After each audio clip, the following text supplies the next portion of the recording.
ថៃកំពុងតែវាយលុកស្មារតីខ្មែរអូសអត់ផុតបាទរឿងអីឲ្យប្រកាសបងប្អូនតាក់ទងនឹងរឿងតរៀនថៃនេះតាមពិតមិនមែនជារឿងអីថ្មីប្រហែលទេព្រោះអីរឿងទំនិញសັບសារពើដែលជាពិសេសគឺបន្លែផ្លែឈើត្រីសាច់អីផ្សេងដែលនាំចូលពីប្រទេសថៃ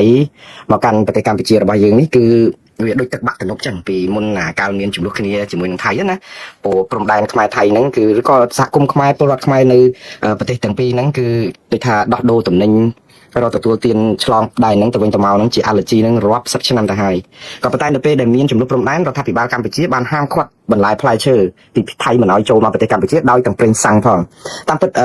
ផលិតផលដែលខ្មែរហាមឃាត់មានប្រមាណមុខជាក់លាក់អញ្ចឹងគឺបន្លែផ្លែឈើហើយនឹងប្រេងសាំងបើតាមខ្ញុំនៅចាំឬក៏អាចរដ្ឋាភិបាលទៅដូរគោលការណ៍ថ្មីអីយ៉ាងណាប៉ុន្តែអ្វីៗផ្សេងទៀតនៅអាចនាំចូលបានសាច់ត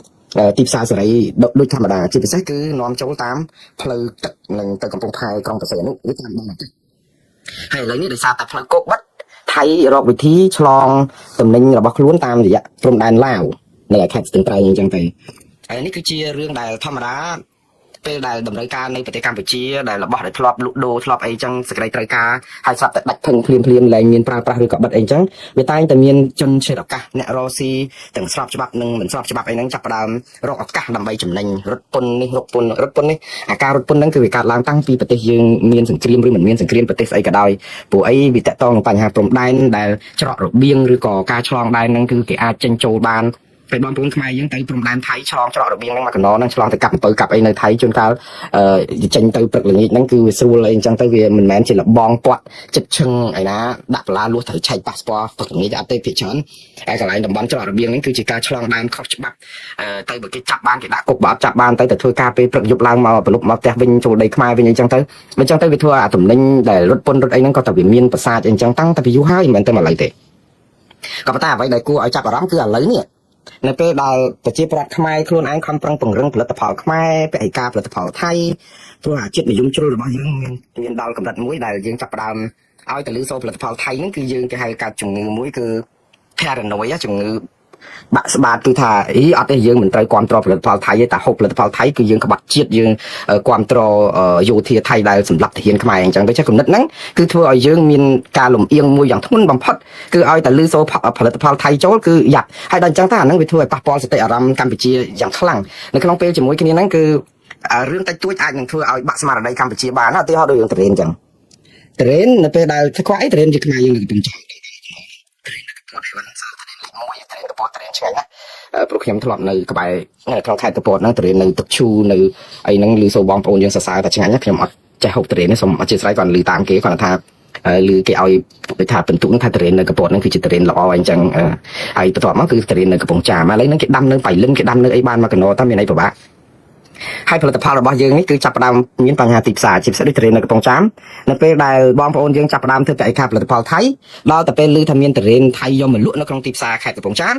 ហើយមានតរេនថៃទៀតអញ្ចឹងតរេនថៃតរេនខ្មែរតរេនអីហ្នឹងគឺវាស្តៀងគ្នាព្រោះផ្លែតរេនបន្លាជួយដូចគ្នាដល់អញ្ចឹងទៅយើងចាប់ផ្ដើមមានបញ្ហាភ្លាមបញ្ហាហ្នឹងធ្វើឲ្យអតិថិជនហ្នឹងចាប់ទៅទិញតរេននៅនឹងតើប៉ះតរេនថៃឬក៏ប៉ះតរេនខ្មែរហើយចាប់ប៉ះតរេនថៃតើយើងអត់អាណិតខ្មែរយើងនេះអញ្ចឹងទាំងអស់នេះគឺឫសគល់នៃបញ្ហាគឺដោយសារការធ្វើកសិកម្មទេធម្មតាគឺនៅពេលដែលបងប្អូនធ្វើកសិកម្មអាគំនិតស្មារតីរបស់យើងគឺចាប់ផ្ដើមស្អប់ផលិតផលថៃជាទូទៅតែម្ដងអញ្ចឹងឲ្យតែមានស្អីចូលឧទាហរណ៍ទឹកមួយកែវអញ្ចឹងណាបងប្អូនទឹកមួយកែវហ្នឹងនៅពេលដែលយើងមានស្អីបន្តិចជាលក់ចូលមកប៉ះចូលក្នុងទឹកហ្នឹងគឺអា solution លបាយនៃទឹកហ្នឹងគឺយើងគិតថាវាទៅព្រឹកទាំងអស់តែម្ដងសូម្បីតែដែលមួយដំណក់ទៀតដែលគេយកមកដាក់មកហ្នឹងគឺថាអត់ទេអត់ចង់បានអាទឹកផ្សេងក្រៅពីទឹកដែលយើងបរិសុទ្ធដែលយើងធ្លាប់គិតថាអាចទទួលទានបានអញ្ចឹងមួយដំណក់ហ្នឹងធ្វើឲ្យទឹកមួយកែវធំរបស់យើងហ្នឹងគឺយើងត្រូវចេះចោលទាំងអស់តែម្ដងមិនអាចនឹងទទួលទានបានសូម្បីតែទឹកដែលគេដាក់មកដំណក់ហ្នឹងវាជាទឹកទេឧទាហរណ៍ណាព្រោះអីគំនិតរបស់យើងហ្នឹងគឺវាចិត្តនិយមជ្រុលរបស់យើងមួយចំនួនហ្នឹងគឺចាប់ផ្ដើមផ្កាត់មុខក្នុងការផលិតផលគេអញ្ចឹងទៅវាធ្វើបាបចិត្តខ្លួនឯងហើយនេះជាសង្គ្រាមចិត្តសាស្ត្របើសិនជាថៃគេចង់ធ្វើបាបយើងគឺឃើញគាត់ថារឿងតរេនហ្នឹងមួយគឺធ្វើឲ្យយើងបាក់ស្មារតីពេញផ្ទៃប្រទេសលែងហ៊ានទិញតរេនខ្លួនឯងទៅទៀតអាតរេនខ្មែរយើងផលិតសំទោសដែលដាំបាននៅចការនៅខេត្តកំពង់ចាមហ្នឹងគឺបាក់ស្បាតហ្មងគឺអត់ចង់ទិញព្រោះអីថាវាជាតរេនថៃហើយរឿងទាំងអស់នេះកើតឡើងមកដោយសារតែមានកណនី Facebook មួយបង្ហោះសារប្រាប់ថាគេយកតរេនថៃយកមកលក់នៅស្រុកខ្មែរយើងចែកចាយទៅទីផ្សារកំពង់ចាមអត់ដឹងថាទីផ្សារណាហើយតរេនយកមកបានប្រហែលថាជា2000គីឡូអីហ្នឹង2តោនអីហ្នឹងប្រហែលណាលោកអីប្រហែលជាកន្លះឡានហ្នឹងក៏ប៉ុន្តែដោយសារតែការបាក់ស្មារតីឃើញដូចយើងដូចប្រាក់ដួងឯងបងប្អូនគឺដោយសារតែអាការជាតិនិយមជ្រុលរបស់យើងនៅក្នុងការកសិកម្មខ្លាំងពេកដល់ពេលអាតរេនថៃចូលមកដល់ពេលគេនិយាយកណនី Facebook របស់ម្នាក់នេះឈ្មោះអាឡែន សំទោសបងបងប្អូន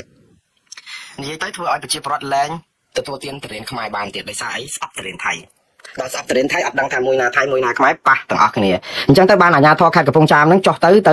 ដាស់តឿនក្រៅរំលឹកប្រជាពលរដ្ឋខ្មែរហ្នឹងកុំឲ្យជ្រុលអញ្ចឹងពេកយូរទៅចាញ់បោកព័ត៌មានតាមបណ្ដាញសង្គមដែលគេផ្សាយមិនពិតពីរឿងយកតរៀនថៃមកចូលក្នុងទីផ្សារខ្មែរអញ្ចឹងហើយយើងទៅពាក់ឯកាអត់ទិញតរៀនថៃដែលគិតថាតរៀនខ្មែររបស់អ្នកកំពង់ចាមគាត់គិតថារបស់ថៃដែរអញ្ចឹងគ្នាដាច់ពោះអញ្ចឹងវាចប់បោកច្បល់អញ្ចឹងមន្ត្រីថៃនឹងកំពង់ចាមខំប្រឹងទៅអះអាងថាព័ត៌មានដែលនិយាយថាគេនាំតរៀនថៃចូលមកលក់នៅទីផ្សារកំពង់ចាមនោះវាមិនពិតទេឥឡូវកំបិតចិត្តដងឯងទៀតអគ្គស្នងការដ្ឋាននគរបាលជាតិស្នងការដ្ឋាននគរបាលខេត្តបាត់ដំបងនៅថ្ងៃនេះគឺថ្ងៃទី4ខែឧសភានេះចេញសេចក្តីប្រកាសព័ត៌មានករណីម្ចាស់កណនី Facebook ឈ្មោះអាឡែនជំវិញរឿងទិញនិងលក់ផ្លែតរេនអ្នកនាំពាក្យនៃអគ្គស្នងការដ្ឋាននគរបាលខេត្តបាត់ដំបងសូមជម្រាបជូនសាធារណជនឲ្យបានជ្រាបកន្លែងនេះខ្ញុំសូមសរសើរអភិបាលអគ្គស្នងការដ្ឋាននគរបាលជាតិខេត្តបាត់ដំបងបន្តិចដោយផ្ដើមក្បាលលិខិតសូមជម្រាបជូនសាធារណជនតែម្ដងដោយមិនប្រើពាក្យថាមានកិត្តិយសព្រោះរឿងនេះកំពុងមានបញ្ហាបើមានកិត្តិយសអីកើតទៀតទេដូចតែយើងស្អីខាងក្រសួងរដ្ឋាភិបាលអីតែយើងមានកិត្តិយសសូមជម្រាបថាតែយើងតាក់លីប្រមាណអ្នកអីចឹងហ្នឹងវាឆ្កល់មែនតើទៅលើច្បាប់លិខិតរបស់អភិបាលសិក្ខាកាសការដ្ឋាននគរបាលខេត្តបាត់ដំបងនេះគឺគួរឲ្យពេញចិត្តមែនតើព្រោះអត់ផ្ដើមដោយពាក្យថាមានកិត្តិយសចឹងបានន័យថាពាក្យមានកិត្តិយសហ្នឹងវាមិនមែនជាគំរូពុំលិខិតទេវាអាស្រ័យទៅលើភាពធ្វេសប្រហែសរបស់មន្ត្រីទេមើលមកចាប់របស់មន្ត្រីអគ្គស្នងការដ្ឋាននគរបាលជាតិខេត្តបាត់ដំបងស្នងការដ្ឋានខេត្តបាត់ដំបងមិនបានគេអត់ប្រើពាក្យសូមមានកិត្តិយសនឹងបានគេលុបចោលបានអញ្ចឹងបានន័យថាអ្នកផ្សេងទៀតហ្នឹងក៏ចិត្តតែ copy ច្រឡំគ្នាមកឲ្យចិត្តទៅមកគាត់ថាសូមជម្រាបជូនសាធារណជនឲ្យបានជ្រាបថាមកដល់ថ្ងៃទី4ខែសុភាម្ចាស់កណនី Facebook Alan បានចូលមកបំភ្លឺនៅចំពោះមុខសមាជិកនគរបាលជំវិញការផ្សាយនៅក្នុងបណ្ដាញសង្គមចំពោះរូបគាត់ថាបាននាំផ្លែតរេនពីប្រទេសថៃមកកម្ពុជាលទ្ធផលនៃការសាកសួរនឹងបំភ្លឺឲ្យដឹងថាគាត់ជាម្ចាស់កណនីឈ្មោះ Alan ចឹងមែនគឺឈ្មោះពិតគឺឈ្មោះព្រឿនសាក់ឡែនភេទស្រីអាយុ31ឆ្នាំរស់នៅភូមិភ្នំចាំចាប់ឃុំបង្រាំងស្រុកកំរៀងខេត្តបាត់ដំបងគាត់បានបន្តថាសម្លេងដែលបែកធ្លាយនៅតាមបណ្ដាញសង្គមរឿងទិញលក់ផ្លែតរេនពីប្រទេសថៃប្រហែលខែកន្លងមកនោះគឺជាសម្លេងរបស់គាត់មែនដែលបានតាក់ទងជាមួយថៃរកស៊ីផ្លែតរេនចឹងមែនកាលពីខែសីហាដល់ខែសុភាហ្នឹងគឺគាត់បានតាក់ទងពីថៃហ្នឹងគឺធ្លាប់ស្គាល់និងធ្លាប់រកស៊ីជាមួយគ្នាកន្លងមកហ្នឹងទិញផ្លែតរេនបានចំនួន3លើកដែរមានចំនួនប្រមាណ2000គីឡូក្រាមដោយសារតែមានអ្នកបញ្ជាទិញនៅខេត្តកំពង់ចាមហើយតំណែងទាំង3លើកនេះគាត់បានដាក់រថយន្តផ្ញើទៅឲ្យអ្នកបញ្ជាទិញនៅខេត្តកំពង់ចាមផ្ទាល់នៅពេលគេដឹកមកដល់គាត់បានបន្តថាឈ្មោះនៅថៃបានរៀបចំផ្ញើមកតាមព្រំដែនកាប៊ីនតែគាត់មិនបានដឹងថាតើគេផ្ញើមកតាមរបៀបណានោះទេលុះរថយន្តដឹកដល់គាត់ក៏ទទួលឲ្យផ្ញើទៅខេត្តកំពង់ចាមតែម្ដងអ្នកនាំពាក្យស្នងការដ្ឋាននគរបាលខេត្តបាត់ដំបងសូមបញ្ជាក់ជូនថាគណៈដែលមានការបំភ្លឺបែបនេះពីព្រោះពីឈ្មោះព្រឿនសាក់ឡែនតែយ៉ាងក្តីក៏សមាជិកនគរបាលកំពុងបន្តស្រាវជ្រាវជាមួយករណីខាងលើនេះជាបន្តទៀតយ៉ាងយកចិត្តទុកដាក់បំផុតឈានទៅរកការរកអ្នកពាក់ព័ន្ធករណីខាងលើចាត់វិធានការស្របតាមនីតិវិធីច្បាប់បងប្អូនអានេះរឿងឥឡូវអាឡែនប្រាប់មកថាតរេនហ្នឹងគឺអញ្ចឹងតរេនរត់ពន្ធមកអញ្ចឹងមែនតាមពិតវាអត់មានអីប្លែកទេអាការតែរត់ពន្ធមិនមែនតែតរេនទេទំនិញដែលឆ្លងកាត់ព្រំដែនហ្នឹងគឺយើងឃើញរត់ពន្ធមកអញ្ចឹងមកតរហូតមកនៅក្នុងរយៈពេលប្រហែលខែចុងក្រោយពេលព្រំដែនប៉ុន្តែសំខាន់គឺមកដោយសារតែរឿងគោលនៃបញ្ហាគឺអីគឺរឿងពាក់ឯកាដល់ពេលអញ្ចឹងទៅតំណែងអីក៏ដោយដែលចូលមកឲ្យតែបន្លំគ្នាហ្នឹងមកគឺយើងធ្វើឲ្យបញ្ហាកំពុងតែគ្រប់គ្រងផលិតផលខ្មែរហ្នឹងគឺយើងនាំគ្នាពាក់ឯកាផលិតផលហ្នឹងឥឡូវរឿងហ្នឹងរឿងពិតមិនទៅយើងជប់ទិញតរេនកំពង់ចាមហើយយើងធ្វើមិនដើម្បីដឹងតរេនហ្នឹងតរេនកំពង់ចាមឬតរេនថៃព្រោះតរេនថៃគេយកមកសេតែអ្នកបញ្ជាទៀតបើគេបញ្ជាចង់ឲ្យជ្រលក់ពណ៌ឲ្យដូចតរេនកំពង់ចាមបេះដាក់គឺដូចតរេនកំពង់ចាមបេះដាក់បើគេចង់កុំឲ្យជ្រលក់ពណ៌ឲ្យដូចតរេនកពតឬក៏តរេនអីគឺគេមានវិធីគេអញ្ចឹងទៀតដូច្នេះវាពិបាកអញ្ចឹងបងប្អូនគាត់ថាអញ្ចឹងមិនថាយើងគាត់ឲ្យមានកដាលទៅផ្លូយកដាលទៅគឺយើងថ្លឹងខ្លាញ់មើលតើការពាក់ឯកាហ្នឹងវាបានប្រយោជន៍ហើយណាមួយបើសិនជាតរេនត្រឹមនាំមកពីថៃមក2000គីឡូក្រាមអីហ្នឹងវាដែលចាស់ទៅលើទីផ្សារខ្មែរដូចតរេនយើងដែលមា